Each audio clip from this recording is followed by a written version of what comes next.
தமிழ்நாடு தஞ்சை மாவட்டம் திருவிடைமருதூர் வட்டத்தில் திருபுவனம் இந்திரா நகரில் ஆதிசக்தி சித்தர் ஞான பீடத்தை அமைக்க வேண்டும் என்று அன்னை ஆணையிட்டால் அதனை ஏற்று தொண்டர்களெல்லாம் அருள் திரு அடிகள் என்றும் அம்மா என்றும் என்னை அழைக்கும் பக்தர்களெல்லாம் ஒன்று கூடி இந்த ஞான பீடத்தை அமைத்தார்கள். கருவறை சிலை எப்படி அமைய வேண்டும்? மற்ற இடத்துல 4 கை 8 கையெல்லாம் தெய்வத்துக்கு இருக்கோ, நான் மனுஷ ரூபத்திலே இருக்கக்கூடியவள், எனக்கு 2 கை இருந்தால் போதும் என்று அம்மா சொல்லிட்டார். தாமரை மட்டும் இப்படித்தான் அமைக்க வேண்டும், என்னுடைய சிலை இவ்வளோ உயரம் இருக்கும் என்று சொன்ன உடனே திருமுருகன் பூண்டி பகுதியிலிருந்து வந்த ஸ்தபதியார் செய்து விடுகிறேன் என்று சொன்னார். அடுத்தே அம்மா சொன்னார், ஒரு சுயம்பு இருக்க வேண்டும், என்னுடைய சிலைக்கு கீழே சுயம்பு ஒன்று இருக்க வேண்டும் என்று சொன்னார். சரி என்று சொல்லிவிட்டோம்.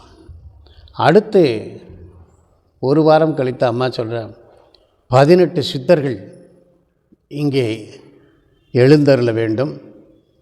கருவறை சிலை அம்மனுக்கு முன்னர் இந்த 18 சித்தர்களும் அமைக்கப்பட வேண்டும். ஏனென்றால் 18 சித்தர்களுக்கும் தலைவியாக இருக்கக்கூடியவள் ஆதிசர சக்தியாகிய நான் தான் தலைவி. சரி என்று அதற்கு ஏற்பாடு செய்தோம். சொன்னால் நான் புருவ நடுவிலே சித்தர்களுக்கு காட்சி கொடுக்கக்கூடிய ஆதிசக்தி தெய்வம், பேர் ஒளி பிழம்பாக இருக்கக்கூடியவள். ஆனால் மூலாதாரத்திலே நான் வீற்றிருக்கும் பொழுது எனக்கு பெயர் வாழை என்று பெயர். வாழை குமரி ஒன்று அமைக்க வேண்டும், அது கருவறைக்கு பின்புறம் வாழை குமரி அமைய வேண்டும், அதுவும் இப்படித்தான் இருக்க வேண்டும் என்று சொன்னான். உடனே வாழை குமரி, கருவறையிலே அம்மன், 18 சித்தர்கள். அடுத்து அம்மா சொல்வது, ஔவையாருக்கு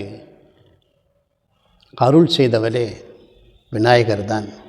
விநாயகர் அகவலில் இல்லாத சித்தர்கள் பற்றிய ஞானம் வேறு எதிலையும் கிடையாது. அதனால் விநாயகரை வைக்கணும், அவர்தான் சித்தர்களுக்கு அருளக்கூடிய முதல் தெய்வம் அவர்தான். அதையும் ஏற்பாடு செய்யும் பொழுது அம்மா சொல்கிறார், சித்தர்களுக்கெல்லாம் தலைவன் பழனி ஆண்டி முருகப்பெருமான், அவனுடைய சிலை ஞான தண்டாயுதபாணி வடிவத்தில் பழனி மூலஸ்தானத்தில் இருக்கக்கூடிய ஞான தண்டாயுதபாணி சிலை வேண்டும் என்று இப்படி அமைக்கணும். எல்லாம் அமைக்கிற நேரத்தில் ஒரு நாள் சாமி, அது கனவல்ல, நாம் கண் திறந்து பார்த்து கொண்டிருக்கும் பொழுதே அவர் வருகிறார். அவர் சொல்கிற விஷயம், அவர் ஒரு ஜீவ சமாதியில் இருக்கிறார் என்பது தான் எனக்கு உணர்த்தியது. சொல்கிறார், நான் அமைதியாக இருக்கணும், மௌனமாக இருக்கணும் என்று சமாதிக்குள்ளே போனேன். ஆனால் அவன் நிறைய பிரச்சனைகளை கொண்டு வந்து சொல்லிக்கிட்டே இருக்கிறான். என்னால் சமாதிக்குள்ளே அமைதியாகவே இருக்க முடியல. என்னை ஈசானியத்தில் ஒரு மூலையில் என்னுடைய சிலையை வைத்து அதையும் இந்த ஆதிசக்தி ஞானபீடத்தில் பிரதிஷ்டை செய்யும். வருகின்ற அனைத்து பேருக்கும் என்னுடைய அருளாசி கிடைக்கும். சர்வ வல்லமையுடைய சித்புருஷனாகிய என்னை தொழவும் பல அடியார்கள் வருவார்கள் என்று சொன்னார். உடனே மூட்டசாமிகளுடைய சிலையும் எப்படி இருக்க வேண்டும், அவருடைய படத்தை வைத்து இந்த ஈசானியத்தில் அவரை பிரதிஷ்டை பண்ணோம். நேற்று தான் அவர் தன்னை வெளிப்படுத்துகிறார். எப்படி வெளிப்படுத்துகிறார்னா, இங்கே பௌர்ணமி அமாவாசையில் வேள்வி நடக்கும். நேற்று பௌர்ணமி வேள்வி. அதில் இந்த வேள்வி தீயானது மேல் நோக்கி போகும். அதை புகைப்படம் எடுத்திருக்கிறார்கள். நேற்று புகைப்படம் எடுத்தால் இரவு 10 மணிக்கு எனக்கு அந்த புகைப்படத்தை காமிச்சு, கீழே அந்த நெருப்புக்குள்ளே தெரிய உருவம் யாருன்னு பாருங்கங்கிறாங்க. பார்த்தா மூட்டசாமி அந்த நெருப்புக்குள்ளே இருக்கிறார். அப்போ அவர் யாகத்திலையும் இருந்து எல்லாருக்கும் அருள் செய்கிறார் என்பது தான் நேற்று அந்த உண்மையை அவர் வெளிப்படுத்தினார். அவர் சமாதிக்குள்ளே போயிட்டார் என்று சொன்னால் அதை என் போன்றவர் ஏற்றுக்கொள்வதில்லை. அவர் ஜீவசமாதியாக இன்னும் உயிரோடு இருக்கிறார். ஸ்தூல உடம்பு வேணால் போயிருக்கலாம் ஒழிய சூக்கும நிலையிலும் காரண நிலையிலும் இருந்து அருள் செய்து கொண்டு இருக்கிறார். பல நேரங்களில் நான் அவர் சொல்வதை கேட்டிருக்கிறேன். நான் தான் முருகன், என் பேரே பழனிசாமின்னா நான் தான் முருகன் அப்படின்னு சொல்லியிருக்கிறத பார்க்குறேன். அப்போ அவருக்கும் முருகனுக்கும் வேறுபாடு இல்லை. அனைத்தையும் அறிந்த சக்தியாக அவர் இருக்கிறார். அதனால் அவர் கேட்டுக்கொண்டதற்கு இணப்ப நாம் ஈசானியத்தில் அவருடைய சிலையை நாம் வைத்திருக்கிறோம். அனைவரும் அவரை தொழ வேண்டும். 18 சித்தர்களுடைய அருள் கிடைக்கும். விநாயகர் அருள், முருகப்பெருமானோட ஆதிசக்தி, சித்தர்களுக்கெல்லாம் உயர்ந்த தலைவி அவளுடையது. மூலாதாரத்து 3 எழு கணலை காலால் எழுப்பும் கருத்தை அறிவித்தே ஔவையார் சொல்கிறார். அந்த மூலாதாரத்தில் இருக்கக்கூடிய 3 எழு கணலை எழுப்பக்கூடியவளாகிய வாழைக்குமரி இங்கே பின்ன அந்த வாழைக்குமரியை தாயே என்று தான் இந்த சித்தர்கள் எல்லாம் வணங்குகிறார்கள், அம்மா என்று வணங்குகிறார்கள். அவருடைய அருள் இல்லாமல் யோக சாதனை சித்திக்காது. அதனால் அவர் அங்கே இருக்கிறார். அங்கே போய் கும்பிட்டா யோக சாதனை மாத்திரமல்ல, சர்வ எல்லாமே அருளும் பொருளும் கொடுக்கக்கூடிய தெய்வம் அது வாழை தெய்வம். அதுவும் அங்கே இருக்குது. அத்தனையும் சுவாமிகள் இங்கேருந்து பார்த்து கொண்டு தினம் இந்த அலங்கார அவருக்கு எல்லாமே செய்து அவரை எப்போதும் மாப்பிள்ளை போல் ஒரு அலங்காரம் பண்ணி தான் வைக்கிறது. மாலை போட்டு தலையில் ஒரு முண்டாசு கட்டி இருக்கிறது தான் நம்ம பார்க்குறோம். ஏகாந்த நிலையில் இருக்கிறார். இந்த சிலையானது மௌனம் ஏகாந்த நிலையில் இருக்கக்கூடிய ஆனந்த சுரூபமான நிலையில் மூட்ட சுவாமிகள் இருக்கக்கூடிய நிலை தான் அது. அதை வணங்கக்கூடியவர்களுக்கும் எல்லா வல்லமையும் எல்லா அருளும் பொருளும் கிடைக்கும் என்பது தான் ஒரு உண்மை. வட இந்திய தத்துவங்களில் கர்மா தியரி அப்படின்லாம் சொல்கிறாங்க. தென்னாட்டில் கண்மம் அப்படின்னு சொல்கிறாங்க. மும்மலங்கள் என்று சொல்லி ஆணவம், கண்மம், மாயை அப்படின்னு 3 சொல்கிறாங்க. இதை மனிதனுடைய பிறப்பிலிருந்து தொடங்கினா தான் இந்த கர்மாங்கிறதே விளங்கும். மனிதன் எப்படி பிறக்கிறான், ஏன் பிறக்கிறான், ஒரு கேள்வி வரும். இப்போ உங்களுக்கு ஒரு சுதந்திரம் இருக்குது அப்படின்னா உங்கள் வீட்டில் சொல்கிறாங்க ஒரு 10 ரூபாய்க்கு ஒரு 1/4 கிலோ கத்திரிக்காய் வாங்கிட்டு வாங்கன்னு சொல்லிட்டாங்கன்னு வச்சுக்கோங்க. நீங்கள் கடையில் போய் அங்கே இருக்கிற சொத்தை எல்லாமே பொறுக்குவீங்க. நல்ல கத்திரிக்காய், இளங்கத்திரிக்காயாக இருக்கணும், நல்லதை தான் எடுப்பீங்க. ஒரு வெண்டைக்காய் வேணும்னா உடச்சி பார்த்து தான் வாங்குவீங்க. புரியுதா? அப்போ சாதாரண ஒரு கத்திரிக்காய், வெண்டைக்காய் எடுக்கிறதுக்கு உங்களுக்கு சுதந்திரம் இருக்கும் பொழுது அதை தேர்வு செய்யக்கூடிய நிலையும் உங்களுக்கு வந்துடுது. ஆனால் இந்த உடம்பும் இந்த பிறப்பும் உங்களுடைய சாய்ஸ் இல்லை. தருபவன் ஒருவன் வேண்டும். எப்படி? எத்தனையோ உங்களுக்கு முன்னாடி எத்தனையோ பிறவி இருக்குது. பட்டினத்தார் சொல்கிறார், கடற்கரை ஓரத்தில் இருக்கக்கூடிய மணலை எண்ணிவிடலாம், ஆனால் மனிதனுடைய பிறவியை எண்ண முடியாதுங்கிறார். அத்தனை கோடி பிறவி இருக்குங்கிறார். பிறந்து பிறந்து பிறந்து இழைத்தேனுங்கிறார். அப்படி பிறப்பதற்கு ஒரு உயிர் ஒரு உடம்பை எடுக்கணும் அப்படின்னு சொன்னால் என்ன பண்ணுறோன்னா, ஒரு மாடு இருக்குது, ஒரு வண்டி இருக்குது. மாடு உயிர் பொருள், வண்டி ஜடப்பொருள். இந்த மாடு தானாக போய் வண்டியை பூட்டிக்காது, வண்டி தானாக போய் மாட்டை பூட்டிக்காது. 2 பேரையும் இணைக்கிறதுக்கு ஒருத்தன் வேணும். அதுதான் வண்டிக்காரன். என்ன பண்ணுறான்? வண்டியை வச்சுக்கிறான், மாட்டை பிடிக்கிறான், அதில் பூட்டிடுறான். இதே இதுதான் உயிர் தனித்து இருக்கு. அதுக்கு ஏற்ற உடம்பை அவன் முற்பிறவியில் செய்த வினைக்கேற்ப ஆண்டவன் என்ன பண்ணுறான்? இந்த உடம்பையும் உயிரையும் ஒன்றா சேர்க்கிறான். இதை இயக்கக்கூடியது ஒரு மாபெரும் சக்தி. அப்போ இது உயிரும் இந்த உடலும் சேர்ந்துருச்சு. அப்படி வந்த மனிதன் 3 வகையில் ஒரு செயலை செய்கிறான். எண்ணம் ஏற்படுகிறது, அதுவே சொல்ல வெளிப்படுது, சொல்லே செயலாக மாறுகிறது. நல்ல எண்ணம், நல்ல சொல், நல்ல செயல் என்றால் அது புண்ணியத்தை கொடுக்கும். கெட்ட எண்ணம், கெட்ட செயல், கெட்ட சொல், கெட்ட செயல் என்றால் பாவத்தை கொடுக்கும். இப்போ இந்த பிறவியில் 1 ஏக்கர் நிலம் வாங்குறீங்க, கால் பகுதியில் கீரையை போட்டுறீங்க, கீரை விதையை தெளிச்சிட்டிங்க. கால் பகுதியில் கத்திரிக்காய் செடியை போடுறீங்க, இன்னொரு கால் பகுதியில் தென்னையை வைக்கிறீங்க, இன்னொரு கால் பகுதியில் பனைமரத்தை வைக்கிறீங்க, பனங்கொட்டையை போட்டிங்க. ஒரு 15 நாளில் கீரையெல்லாம் தளதளன்னு வளர்ந்துருது, பறித்து சாப்பிட்டுக்கிறீங்க. 2 மாதத்தில் கத்திரிக்காய் விளைஞ்சிருது, பறித்து சாப்பிட்டுக்கிறீங்க. 3 வருஷத்தில் 4 தென்னை பயன்படுத்திக்கிறீங்க. பனைமரம் முளைக்கிறதுக்குள்ளே நீங்கள் உங்கள் கதை முடிஞ்சிருது. இதே தான் வினைக்கும். இது நீங்கள் பல செயல்கள் செய்யுங்க. முற்பகல் செய்யின் பிற்பகல் விளையும், முற்பகல் செய்யின் பிற்பகல் விளையும். சில செயல்கள் நீங்கள் செய்கிற செயல் கர்மா உடனடியாக பலன் கொடுக்கும். பல பேர் சொல்லலாம், பாரு செய்கிறதெல்லாம் அயோக்கியத்தனம், இவெல்லாம் நல்லா இருக்கானே அப்படின்னு நினைப்பேன். சொல்கிறத பார்க்கலாம். சில செயல்கள் 2 மாதம் கழித்து கூட கர்மா செயல்படும். சில கர்மா 7-8 வருஷம் கூட இருக்கும். சில கர்மாவை நீங்கள் எல்லா செயலும் கெட்ட செயலாம் செஞ்சுருப்பீங்க, அது அனுபவிக்க முடியாமல் நீங்கள் இறந்து போகிறீர்கள். அப்படின்னா இந்த அனுபவிக்க முடியாததற்கே அது முழுவதும் சஞ்சிதம் என்று பெயர்.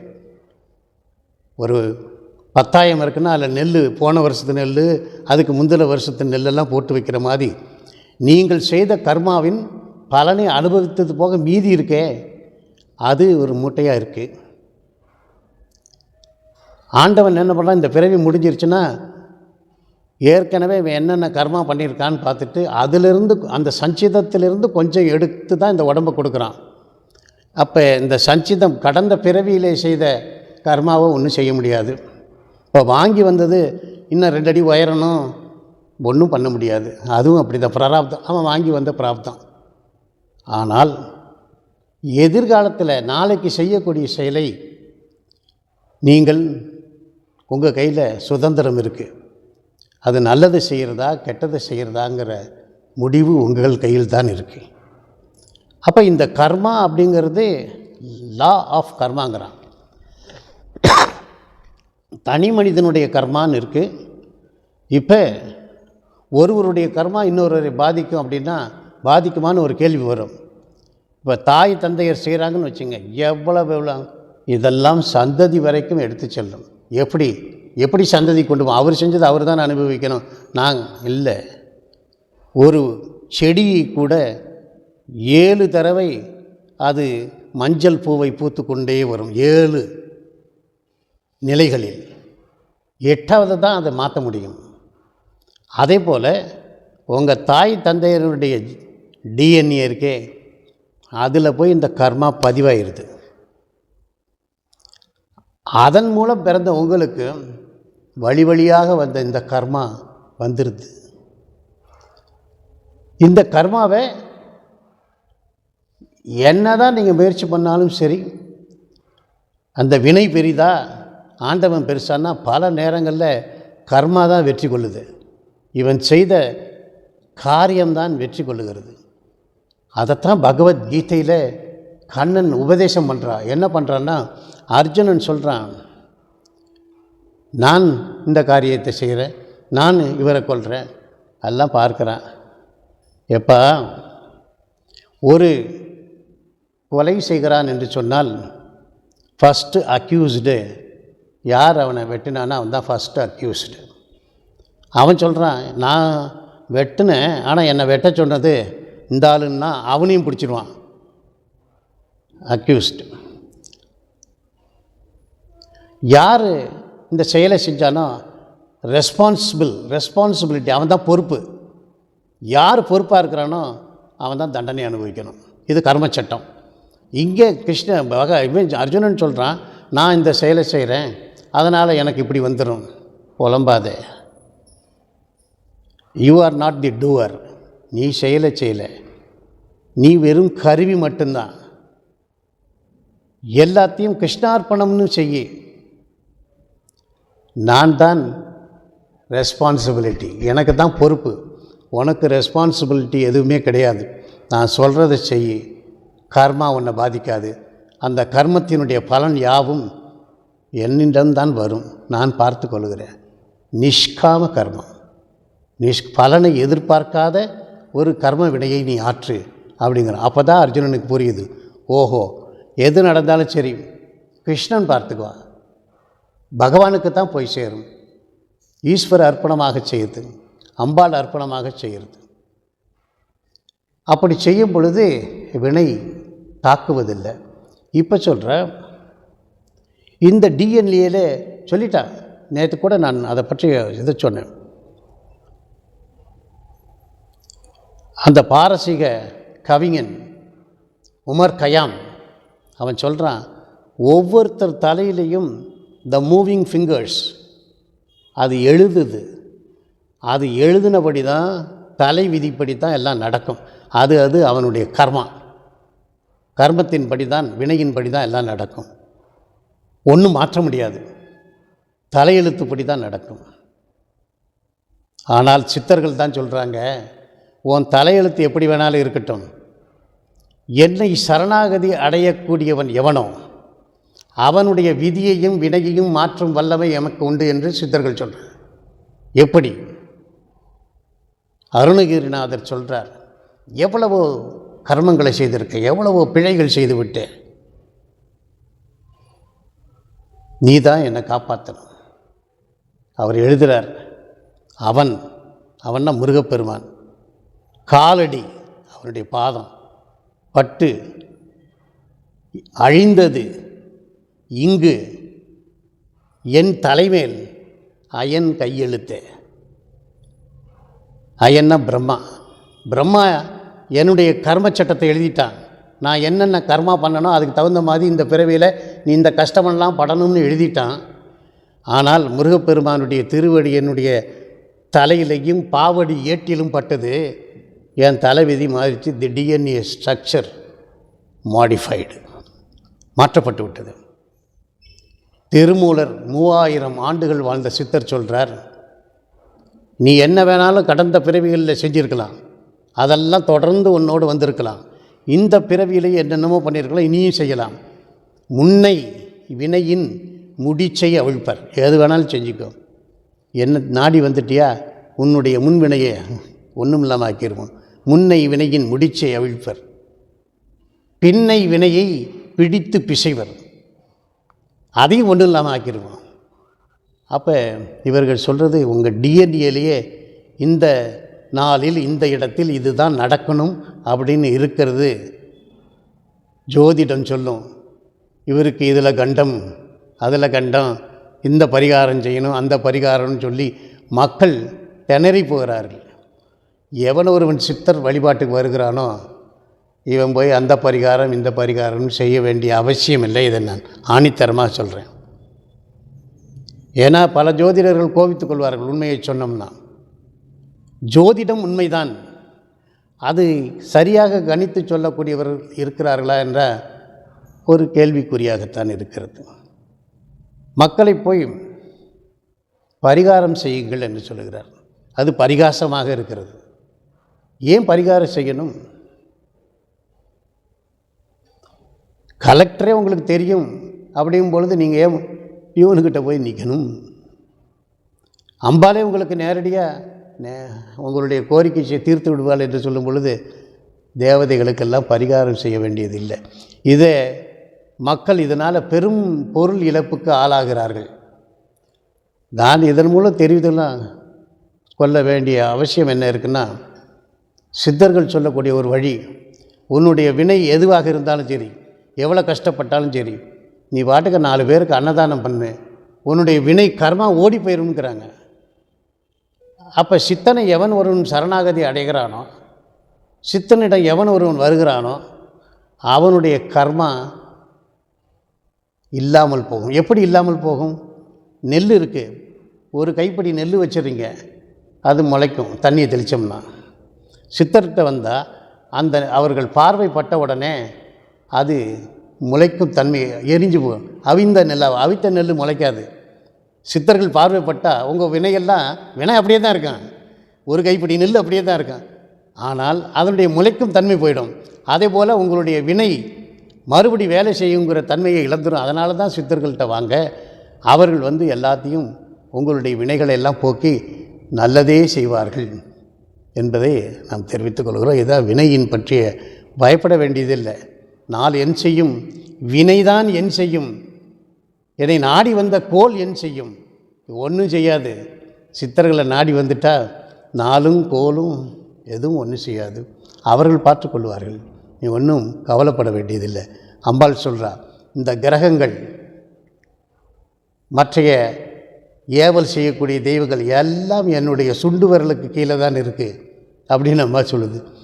அப்போ அம்பாளை தொழும்போது அவளுடைய மாபெரும் சக்திக்கு முன்னே இந்த சின்ன சின்ன சக்திகள்லாம் ஓடி போயிடும். அதனால் பரிகாரம் அப்படி இப்படின்லாம் சொல்லிவிட்டு நீங்கள் ஓட வேண்டியதில்லை. ஒரு பரிகாரம் சொன்னால் கிட்டத்தட்ட 1 லட்ச ரூபா செலவு பண்ணக்கூடியவர்களாக இருக்கிறார்கள். அந்த 1 லட்சத்தில் ஒரு 10,000 மாத்திரம் அனாதை ஆசிரமத்துக்கோ குழந்தைகளுக்கோ அல்லது அன்னதானத்துக்கோ கொடுத்துட்டு உன் வேலையை நீ பாட்டுக்கு பாரு, சித்தர்கள் பார்த்து கொள்வார்கள். பயப்பட வேண்டாம். வேண்டத்தக்கது அறிவோய் நீ, வேண்ட முழுதும் தருவோய் நீ என்பது தான் நம்முடைய திருமறைகள் சொல்லக்கூடிய விஷயம். பலர் கோயிலுக்கு வருகின்றார்கள் அல்லது இங்கே ஞானபீடத்துக்கு வருகின்றார்கள். பல்வேறு பிரச்சனைகள், மல்டிஃபேரியஸ் ப்ராப்ளம்ஸ் நிறைய இருக்குது. பிரச்சனைன்னா 1 2 இல்லை, சிக்கலான பிரச்சனைகள். இதை இப்போ மனிதனுடைய எதிர்பார்ப்பும் வேண்டுதலும் எப்படி இருக்குது அப்படின்னு சொன்னால், சாமி உண்டியில் 100 ரூபா போட்டேன், என் பிரச்சனை உடனே தீர்ந்துடணும். சில பேர் எனக்கு இந்த பிரச்சனை தீர்ந்துட்டா உங்களுக்கு 10 ரூபா காணிக்க கொடுக்குறேன். ஆனால் பிரச்சனைகளுடைய வடிவமும் அது தீரக்கூடிய காலமும் மனிதனுக்கு மனிதன் வேறுபட்டு கொண்டே இருக்கிறது. இப்போ மனிதன் எப்படி பழகிவிட்டான் என்று சொன்னால், ஃபாஸ்ட் ஃபுட்டு, ஜங்க் ஃபுட்டு அப்படி பழகிய மனிதன் இந்த சாமியார்கிட்ட போனால் அடுத்த நிமிஷமே இது நடந்துருமா, நடக்கணும். அப்படி இல்லாட்டி இந்த சாமியாருக்கு சக்தி இல்லை. உடனே அடுத்த சாமியார்கிட்ட போகிறோம், சாமி இந்த வேலை நடக்கலை, அவர்கிட்ட போனால் இது பண்ண, நீ என்ன கவலைப்படாத, நான் உடனே முடிக்கிறேன். அவன் 2000 ரூபா வாங்கிட்டு ஒரு தாயத்தை கொடுக்குறான், பிரச்சனை தீர்ந்துதா? ஒரு விஷயத்தை மனிதன் புரிந்து கொள்ள வேண்டும். தஞ்சாவூரில் போய் ஒரு போஸ்ட் ஆஃபீஸில் ஒரு ரெவன்யூ ஸ்டாம்பு கொடுங்கன்னா அதனுடைய விலை 1 ரூபா தான். அதே சென்னையில் போய் போஸ்ட் ஆஃபீஸில் ஒரு ரெவன்யூ ஸ்டாம்பு கொடுங்கன்னாலும் அது விலை 1 ரூபா தான். சித்தர்கள் எங்கே கேட்டாலும் சரி, அவர்கள் அருள் வழங்கும் முறை ஒன்றே தான், அதில் வேறுபாடே இல்லை. கோடி சாமிக்கிட்ட போனாலும் கணக்கம்பட்டி சாமிக்கிட்ட போனாலும் என்னிடம் வந்தாலும் எல்லாம் ஒரே மாதிரி தான் அணுகுமுறை இருக்கும். அதை நல்லா நீங்கள் புரிஞ்சுக்கணும். இந்த சித்தருக்கு பவர் அதிகம், இந்த சித்தனுக்கு பவர் கம்மி, வேறுபடுத்தி பார்ப்பதற்கு உனக்கு தகுதி இல்லை.